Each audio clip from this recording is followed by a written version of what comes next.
Y'all, I want someone representing us in Congress that produces good fruit. And I can tell you without question, that is my friend Robb Ryerse. We can get him there and we can plant him in the soil of Arkansas to continue to produce good fruit for us. And we do it by doing it together. And I want this man to lead the way. So with that, I want to introduce my good friend, a tree that produces good fruit, Robb Ryerse. Thank you. I really want to be the congressman from Arkansas's 3rd District, and I really want the congressman from Arkansas's 2nd District. Come on now. Dr. Chris Jones. Yeah. Oh, man. Thank you. Thank you, Chris. Thank you all for being here. It really means a lot. It has been a busy couple of days. We have been, as Doug mentioned, we've been all over Arkansas's 3rd Congressional District. This is our 9th event. We've been to all 6 counties. It's been absolutely fantastic. Let me start by maybe telling you a story. So back in 2018, my first run for Congress ended unsuccessfully, but it ended, and it wasn't too long after that I got a call from Doug, and Doug said, "Hey, we've got to do everything we can to stop Donald Trump and what's happening with him. And the way that we can do that is to flip Congress. So we're going to organize a bus tour where we encourage religious voters, white evangelicals and white Catholics, to vote differently than they have in the past. And we're going to go around and we're going to do events and invite voters to take their faith, their hope, and their love and to make that something that causes them to help flip Congress." It's like, "You want to be a part of it?" And I said, "Absolutely." And so we began to organize and we got to work and we put together this bus tour where we kind of lived like rock stars on a big tour bus. And we did 31 events in 31 different congressional districts in 37 days. Yeah. We started in Bethlehem, Pennsylvania, and we ended up in Fresno, California.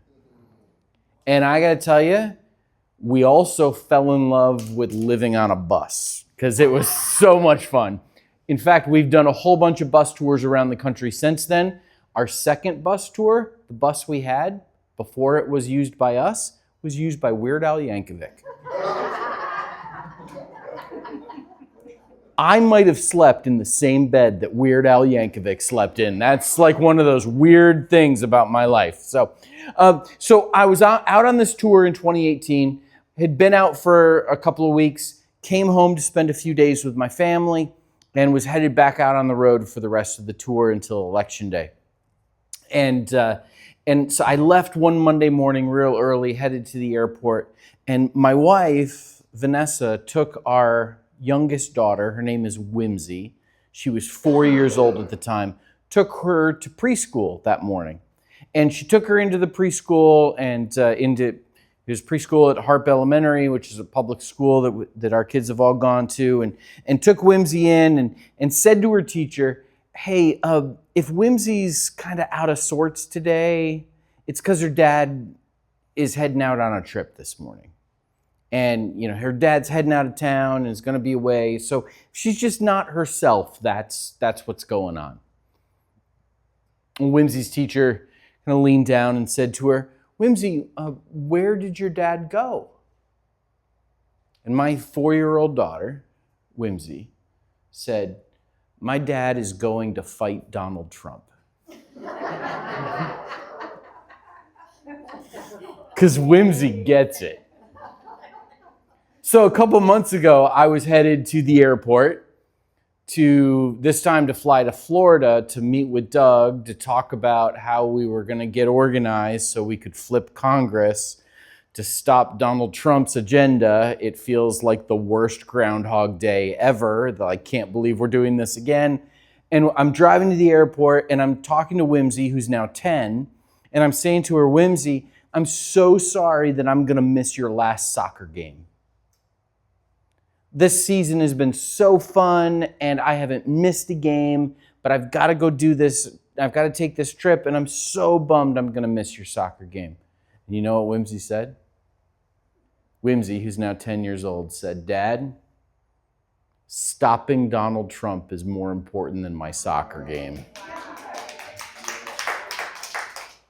Now, someday she's going to be in therapy and Cats in the Cradle is going to hit differently for her and all of that. But right now, in this moment, Whimsy gets it. And I'm running for Congress because we have got to fight Donald Trump's agenda that puts people at risk, people in this district, people in this state, people in this country, and frankly, I would argue, people all over the planet are at risk. And we've got to fight that agenda, and we've got to do everything we can to stop Donald Trump and an out-of-control administration. Now, here's the thing.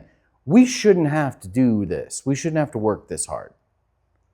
We've got a system of government that's supposed to take care of this. There's supposed to be checks and balances.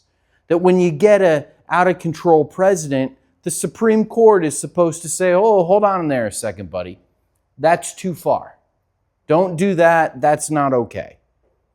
But instead, we've got a Supreme Court that said, go for it. Do what you want. It's all good. So when the Supreme Court doesn't do what it's supposed to do, good news.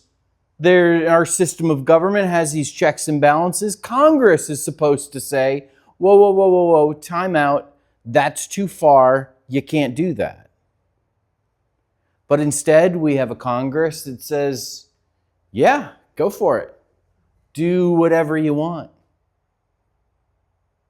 And so, when the Supreme Court doesn't do what it's supposed to do, and when Congress doesn't do what it's supposed to do, it's up to we the people to do what needs to be done to stop Donald Trump, this administration, and this agenda that puts so many people at risk.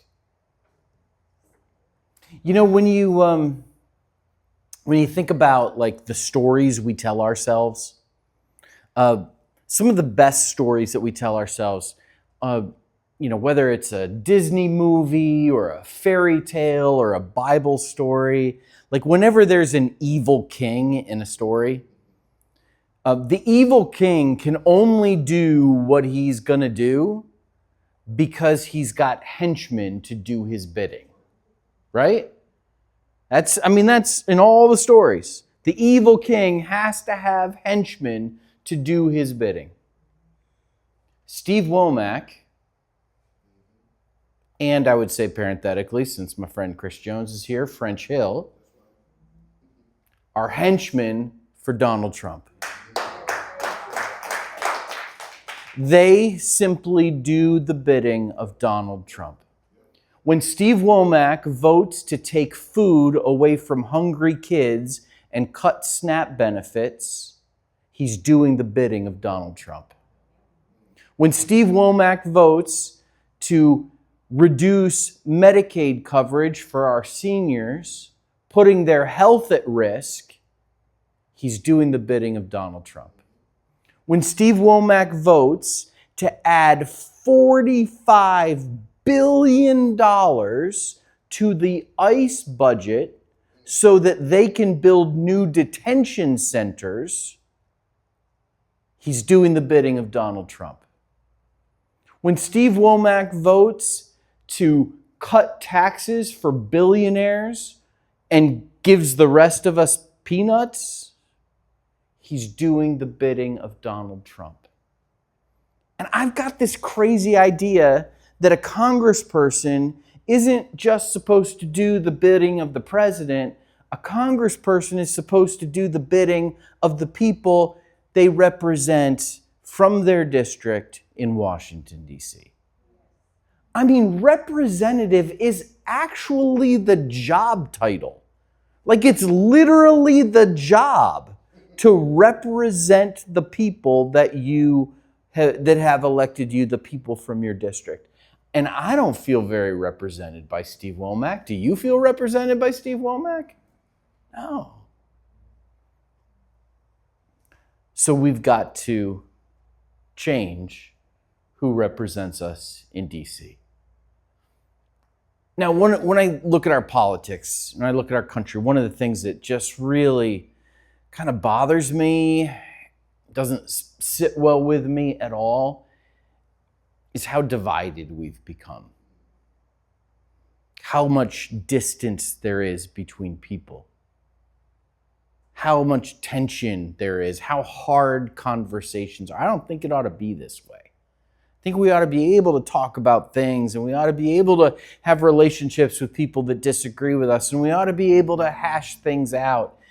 And I think what we need to do as Americans, as Arkansans, is rediscover the shared values that knit us together. The shared values that bind us together, that tie us together as Arkansans, as Americans, and frankly, as human beings. There are things that connect us. And I want to make this campaign about those things. There's three things, in fact, that I think are really important. Faith, family, and freedom. Now, a couple weeks from now, I'm going to add football to that once the season starts, but we're not quite there yet. Still summer. It's not football season yet, but we're close. But I'm just joking. Yeah, I'll probably add football to it, but but faith, family, and freedom. Let me talk about faith. Now, listen, I've spent 30 years as a pastor. I'm a person of faith. The last 15 years, 18 years, my wife and I have pastored a church in Northwest Arkansas that we moved here to start. And my faith is really important to me. But I also think that a representative in Congress isn't there just to represent the people who agree with their religious faith. Because we've got all sorts of different perspectives. We've got people with all sorts of different faiths, some with strong faith, some with no faith, and the whole range in between. And the job of being a representative is to represent everybody regardless of their faith. So when I talk about the shared value of faith, I'm not talking about religious faith, because that's not a shared value. We've got all sorts of differences. I'm talking about our faith in each other. We believe in each other, that we trust each other, and that when we work together, we can accomplish really big things together. My 30 years as a pastor, I have seen over and over and over again what can happen when a small group of people believe in each other and they work together. They can accomplish something big. They can make magic happen. And that's really important right now because we've got some really big things we need to do. We need to protect democracy. We do that, we believe in each other and work together. We've got to make sure that our government is about we the people rather than corporate lobbyists and political donors and billionaires and oligarchs, and making sure our government runs that way is a really big thing that we've got to do together. We've got a planet to protect, which is a really big thing we've got to do together. And I think rediscovering that value of faith, that shared value of faith, is so important. So is family. Now, when I talk about family, I'm not talking about like the 1950s, Leave It to Beaver, dad who goes to work, mom who stays home, 2.3 kids and a dog kind of thing. Like, that's not what I'm talking about. That's not what my family looks like. Is that what your family looks like? Families don't look like that. Families take all sorts of different shapes and sizes, don't they? Families take all sorts of different shapes and sizes. And we've got to make sure that we do everything we can to protect families in all of the different shapes and sizes they come in. Because quite frankly, Steve Womack and the DC Republicans have been attacking families. The party of family values, remember that? Hasn't been valuing families much at all. So we've got to do what we can to protect families so that they can not just survive, but can thrive. So we've got to make sure that we do things like provide maternal and paternal leave when babies are born. We've got to make sure that we've got preschool available to any student, any family, any parent who wants to take advantage of that. We've got to have strong public schools. We've got to have affordable college. Because all of those things are about strong families. We've got to make sure that working families get paid wages so that they can, pay their bills and buy groceries and do all of that stuff that families do. Do you know that in Northwest Arkansas in the River Valley, in the last 5 years since 2019, home prices have gone up 70%.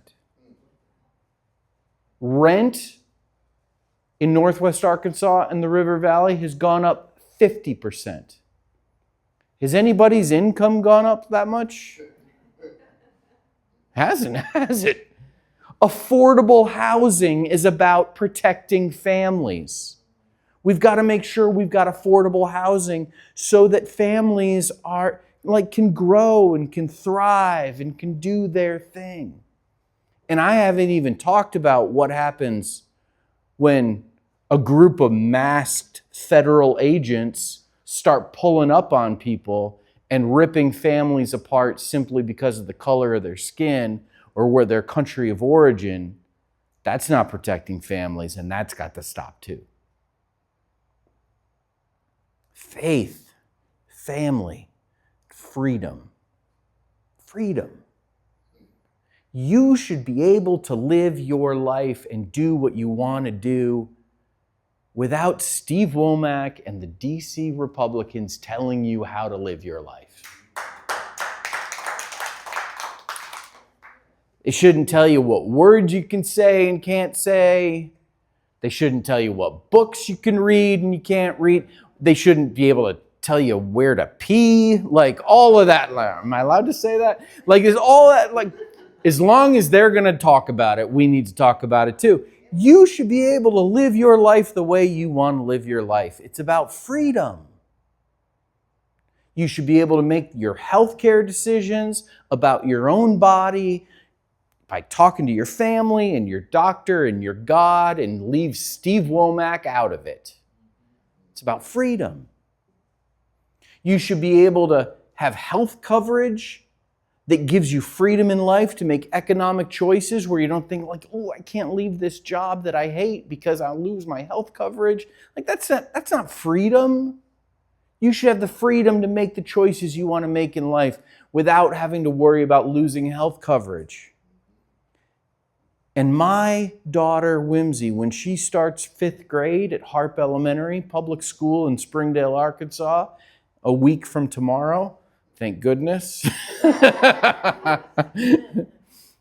When she starts 5th grade, she should have the freedom to go to school, get a good public education, and she should have the freedom to come home safely at the end of the day.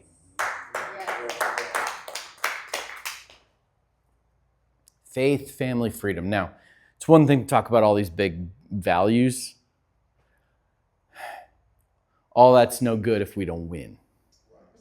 We got to win some elections. I have a friend who said recently, we have a moral responsibility to win elections. And I agree with him. So if you look at this district and what's happened over the last several elections, you're going to see a pattern. It's pretty much the same.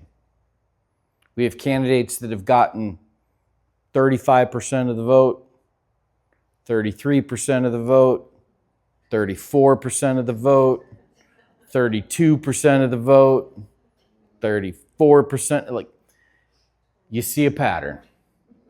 And I can't tell you how many people have said to me, that's the ceiling. That's the best we can do. That's the ceiling. And you know what my response has been? That's not the ceiling. That's the floor. That's where we're starting from. That's where we're going to begin to build from so that we can win. So let me tell you what that looks like here in Sebastian County. I got to scroll back through these pictures I took of Chris Jones speaking.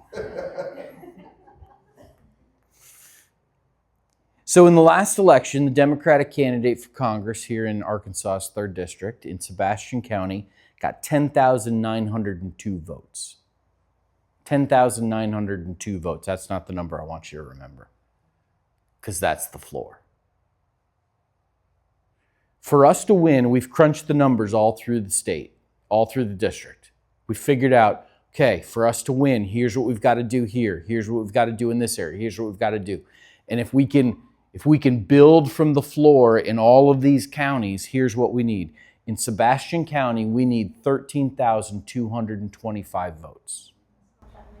That's an increase of 2,323 votes. That's the number I want you to remember. 2,323. Now, I've got some good news for you and I've got some bad news for you. The good news is this isn't Benton County. Because the number in Benton County is 11,347. That's a lot bigger.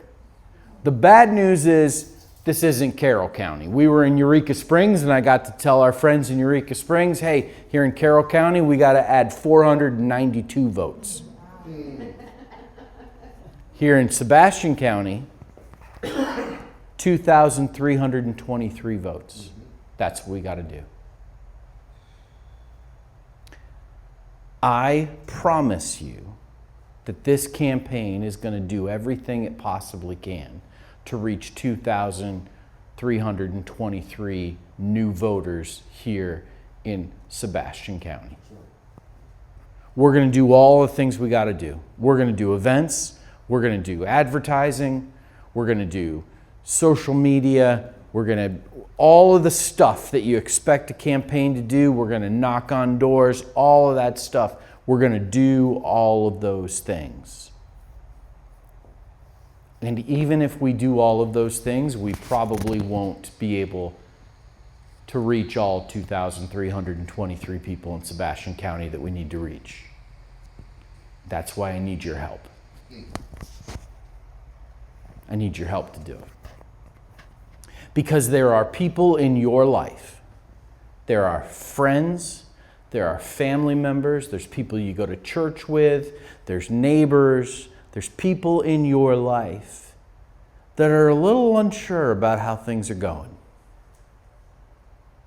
And they're thinking, I'm not so sure about this one big beautiful bill.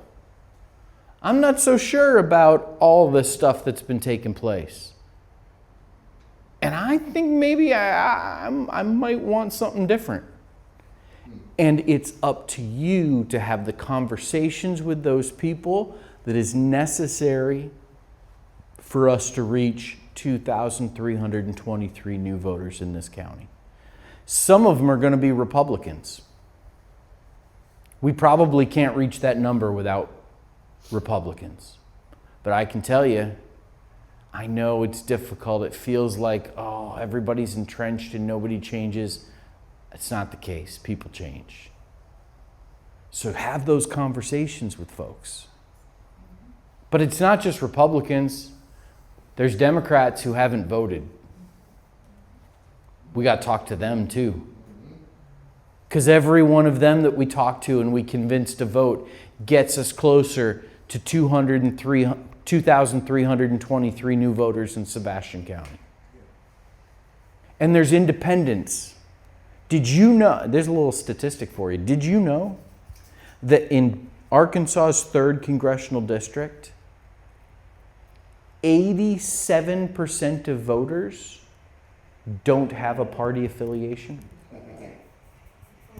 9% are Republicans, 6% are Democrats, and 87% independents.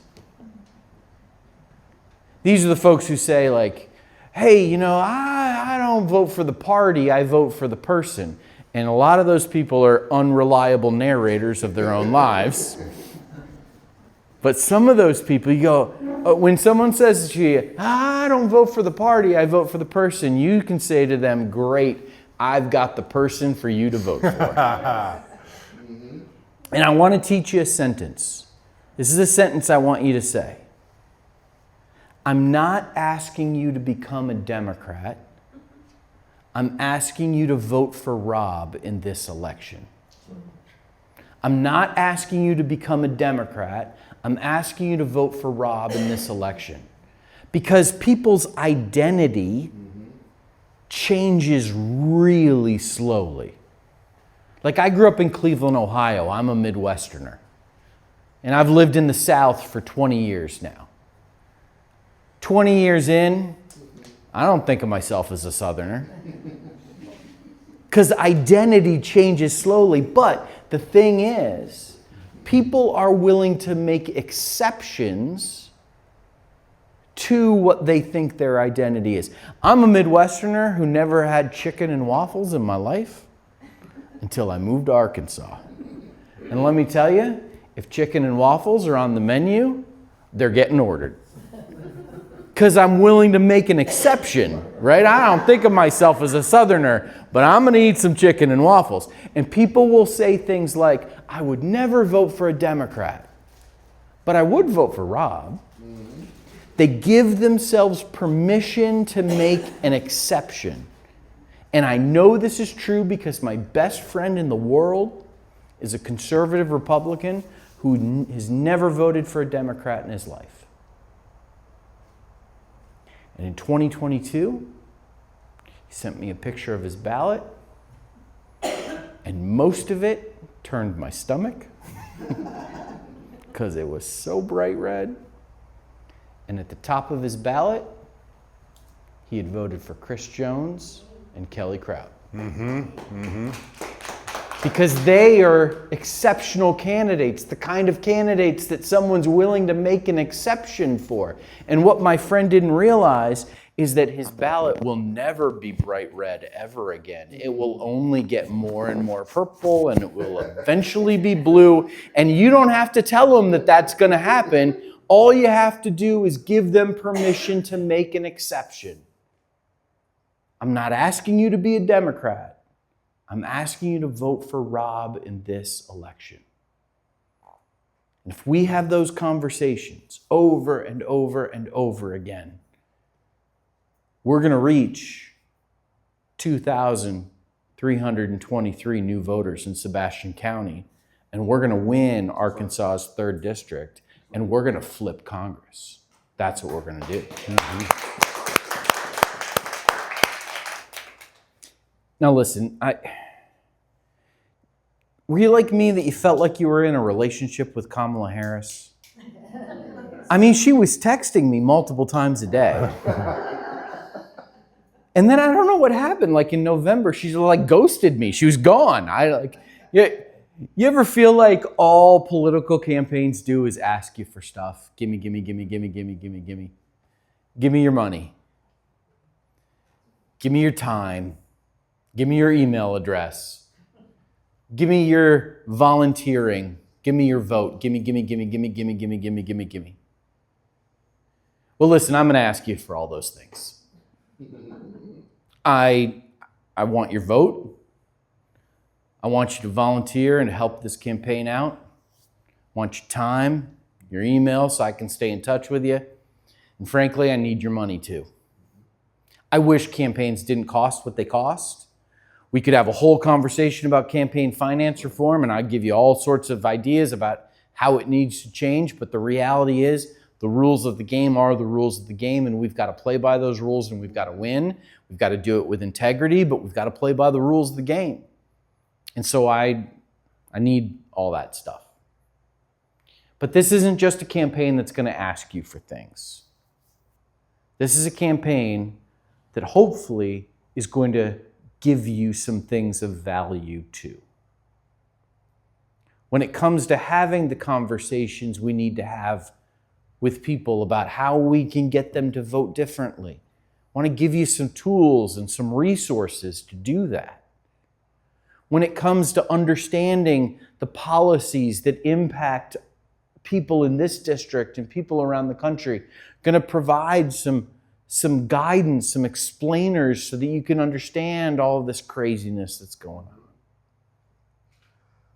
on. When it comes to getting discouraged in the midst of all of this, because politics is discouraging. It's easy to get tired and get down. This is a campaign that's going to provide you with encouragement.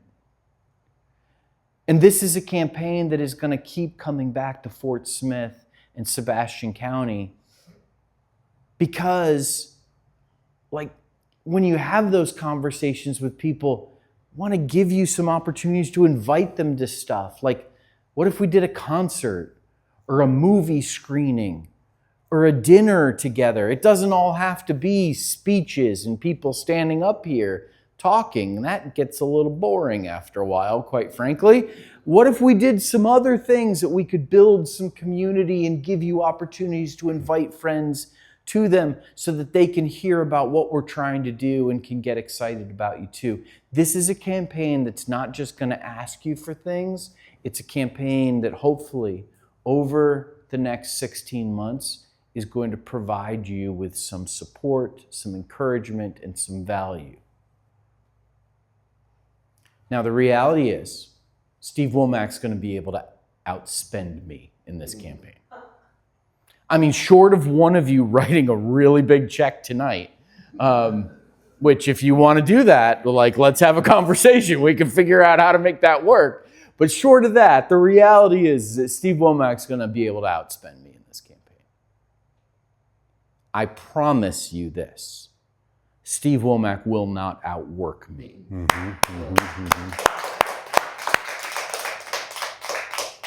I will be here in Fort Smith. I will be here in Sebastian County working hard to support you, to encourage you, to answer your questions, and to reach the 2,323 voters we need to reach to win this county, to win this district, and to flip Congress.